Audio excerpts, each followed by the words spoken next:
Goeiemôre, Dr. Matt wat praat. Ons vergeet party dinge heeltemal te maklik. Ons vergeet wie ons is, waarheen ons op pad is, wat ons het.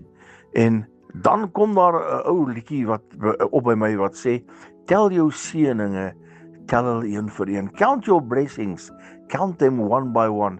Seëninge, wat se seëninge kan ons tel? My vriend, jy het opgestaan vanmôre, jy het asem in jou neus. Jy het gisterand gaan slaap en jy het warm geslaap. Daar's mense wat met een kombers gaan slaap het want dit was dalk hulle enigste en hulle het koud geslaap. Daar's mense wat gisterand honger gaan slaap het en jy het gaan slaap met 'n mooi maagie wat vol is en vanoggend het jy opgestaan en jy kan ontbyt eet. Party ons het nie vanoggend ontbyt om te eet nie. Jy het 'n voertuig om werk toe te ry. Eerste plek, jy het 'n werk. Party ouens het nie 'n werk nie. Jy het 'n voertuig om mee te ry. Party ouens het glad nie 'n voertuig nie. Al val jou voertuig uitmekaar, jy het wiele, jy kan ry en daar's petrol in jou tank en jy kan ry.